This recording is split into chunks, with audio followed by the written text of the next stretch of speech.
코로나19로 어려움을 겪는 한인 가정이 늘어나고 있습니다. 코로나19 확진 판정을 받은 한인 가정의 이야기를 들어봅니다. 연방 상원에 계류 중인 추가 경기 부양안 통과가 결국 다음 주로 넘어갔습니다. 휴회까지 철회된 가운데 원만한 합의점이 나올지 관심입니다. 조 바이든 민주당 대선 후보의 러닝메이트가 다음 주 발표됩니다. 여성일 것이라는 전망이 거의 확실시되고 있습니다.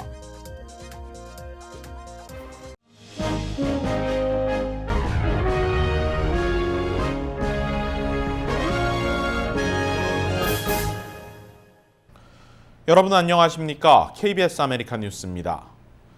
미국 내에서도 압도적으로 코로나19 확진자가 많은 지역, 다름 아닌 LA 카운티입니다. 현재까지 확진자가 18만 명을 넘어서고 있는 가운데 한인들도 결코 예외가 아닙니다. KBS 아메리칸 뉴스는 오늘 코로나에 감염된 한인을 통해 온 가족이 고통받았던 사연 먼저 전해드립니다. 김경일 기자가 단독 취재했습니다. 50대 한인 여성이 코로나를 의심한 건 지난 6월 22일. 당일 검사 후 3일 후인 25일 결과는 코로나 양성 판정이었습니다. 한인 여성의 코로나 증상은 무향무취였습니다. 냄새 못 맡고 맛은 못 느끼고 저는 열 같은 것도 없고 무증상이었어요. 우리 냄새를 못 맡았으니까 제가 그거라는 걸 알았지. 한인 여성은 코로나 양성 판정을 주위 사람들에게 알렸습니다. 치료약도 없는 상황에서 사람들의 싸늘한 반응은 또 다른 어려움이었다고 호소했습니다. 한인 여성이 할 수 있는 것은 가족들에게 피해를 주지 않기 위해 방에서 자가격리를 한 것입니다. 그러나 자신의 코로나 증상이 2, 3일 후 모든 가족에게서 나타나기 시작하자 미안함과 답답함에 스트레스와 우울증까지 함께 왔다고 합니다. 그러고는 한 2, 3일 있다가 우리 아빠는 문제가 나타나서 냄새를 못 아들하고 이제 냄새를 못 맡. 한인 여성은 코로나가 우리 주변에 가까이 있고 쉽게 걸릴 수 있기 때문에 서로가 조심하는 것이 최선의 방법이라고 강조했습니다. 철저하게 마스크 쓰고 철저하게 손 깨끗이 씻고 거리감 유지하고. 우리가 지금 할 수 있는 건 그것밖에 없잖아. KBS 뉴스 김경일입니다. 뉴스 시간상 확진 판정을 받은 한인분과의 전화 인터뷰 내용을 다 전해드리지 못했습니다. 김경일 기자가 진행한 전체 전화 인터뷰 내용은 KBS 아메리카 유튜브 채널에서 확인할 수 있습니다. 다음 소식입니다. 추가 경기 부양안에 대한 양당 합의가 결국 다음 주로 넘어가게 됐습니다. 부양책이라는 것이 시기가 중요한데 의회에서 속도를 내지 못하고 있는 데 대한 비난은 더욱 거세질 전망입니다. 이유수 기자가 보도합니다. 연방의회가 추가 경기 부양안을 두고 진통을 겪고 있습니다. 민주당 스테니 호여 하원 다수당 대표는 다음 달 초 휴회로 들어가기로 했던 의회가 경기 부양안 통과를 위해 이를 취소할 계획이라고 발표했습니다. 문제는 추가 실업수당. 공화당은 민주당의 $600 추가 실업수당 연장을 반대하고 민주당은 공화당이 추가 실업수당을 $200로 낮추는 것에 반대하고 있습니다. 대선을 앞둔 트럼프 대통령까지 나서 $600 추가 실업수당을 한시적으로 연장하자는 제안을 내놨지만 일부 의원들의 반대에 부딪혀 결국 부결됐습니다. 공화민주 양당은 어젯밤까지 협상을 이어갔지만 사실상 양당 간 입장차는 전혀 좁혀질 기미가 보이지 않고 있습니다. 빠른 시일 내 양당 간 협의가 이루어져야 지급이 가능해지는 추가 실업수당. 극적인 합의점이 필요한 상황인데 협상은 이르면 다음 주 초에나 이루어질 수 있을 것이라는 전망이 지배적입니다. 미치 매코널 상원 원내대표 역시 다음 주 중 경기 부양책 표결을 진행하게 될 것이라고 밝혔습니다.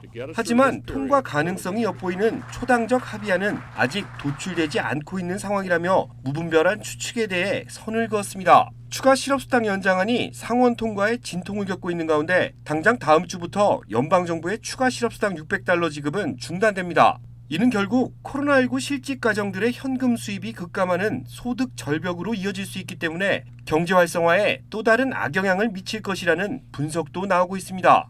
2분기 국내 총생산 급감에 따라 국내 경제에 대한 역성장 우려가 커지고 있는 가운데 다음 주 양당 간 입장차가 얼마나 좁혀져 소득 충격이 해소될 수 있을지가 관심입니다. KBS 뉴스 이우수입니다. 민주당 대통령 후보인 조 바이든 전 부통령이 다음 주 러닝메이트인 부통령 후보를 발표할 예정인 가운데 다수의 유력 후보들이 거론되고 있습니다. 바이든 후보는 앞서 이번 대선에 함께할 부통령 후보는 여성이 될 것이라고 공언한 바 있습니다. 여기에 더해 백인이 아닌 유색인종 여성이 후보로 나서게 될 것이란 분석이 크게 일고 있습니다. 현재 4-5명의 여성 정치인이 후보로 유력하게 거론되고 있습니다. 바이든 후보가 흑인 여성을 선택할 경우 캐멀라 해리스 캘리포니아주 연방 상원의원, 수잔 라이스 전 백악관 안보보좌관이 유력한 것으로 알려지고 있습니다. 여기에 LA 한인타운을 지역구로 두고 있는 캐런 베스 연방 하원의원도 후보군에 가세한 상태입니다. 백인 정치인 중에는 엘리자베스 워런 상원의원이 유력 후보입니다. 전국구 지명도의 진보 정책으로 젊은 층의 지지가 높다는 점이 부각되고 있습니다. 또 아시안계이자 참전용사로 2다리를 잃은 태미 더거스 연방 하원의원도 유력 후보로 거론되고 있습니다. 코로나19는 우리 주위 많은 일상과 문화를 바꿔놓고 있는데요. 이채은 기자가 정리했습니다. 첼로 연주와 함께 등장하는 신부. 하지만 하객들의 박수 소리는 들리지 않습니다. 바로 코로나19로 사회적 거리두기가 강조되며 부부는 결혼식을 하객 없이 진행하기로 결정했습니다. It was perfect. Honestly, even though we were planning a really big wedding, this turned out to be absolutely everything that I wanted and more. 이처럼 팬데믹 속 하객 없는 결혼식을 포함해 유튜브를 이용한 온라인 웨딩, 결혼식을 생략하는 노웨딩 등의 새로운 결혼식 문화가 자리 잡고 있습니다. LA에 위치한 한 길거리, 냉장고가 한 대 설치돼 있습니다. 주민들은 자유롭게 냉장고안 음식을 가져갑니다. 바로 코로나19로 피해를 입은 노숙자와 주민들을 위해 자원봉사단체와 일부 시민들이 고안한 무료 음식 냉장고입니다. LA 전역 총 8대가 설치됐고 누구든지 음식을 기부할 수 있습니다. 다만 깨끗하게 포장된 음식만 기부가 가능하며 봉사자들은 수시로 청소를 하는 등 위생을 철저히 관리하고 있습니다. 뉴욕에 거주하는 이 가족은 최근 도심에서 1시간 거리에 위치한 교외 지역으로 이사를 결정했습니다. Once the lockdown happened, we decided we no longer wanted to be in an apartment building and we wanted to have a little bit more room for our family. 최근 코로나19 여파로 주거 지역을 도심에서 외곽 지역으로 옮기려는 움직임이 활발해지고 있습니다. 집에 머무는 시간이 길어지며 각종 상권이 자리 잡은 도심의 편의성이 큰 장점이 되지 못한다는 분석입니다.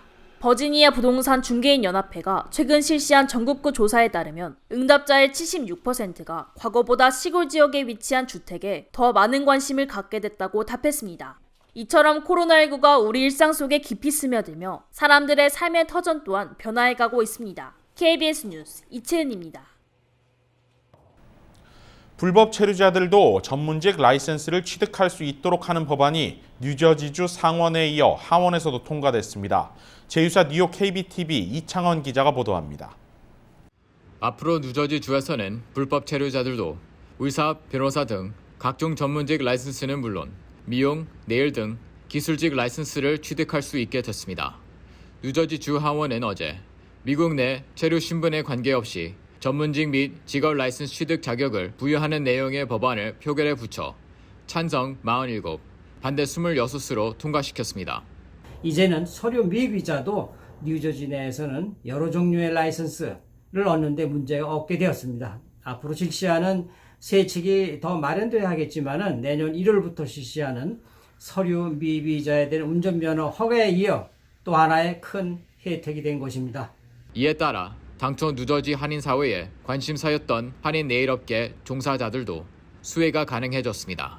그리고 현재 신분이 안 되시는 분들의 종업원 분들을 갖다가 같이 많이 일하시는 분들이 계시는데 업주분들도 현재 그분들이 다 정당하게 합법화된 환경에서 일을 할 수 있게 그렇게 해주셔서 너무 감사드리고 그리고 앞으로는 지금 업주분들이나 일하시는 종업원들 모두 편안하게 그리고 일을 할 수 있게 해주셔서 너무너무 앞으로도 그분들한테 큰 희망이 될 것입니다.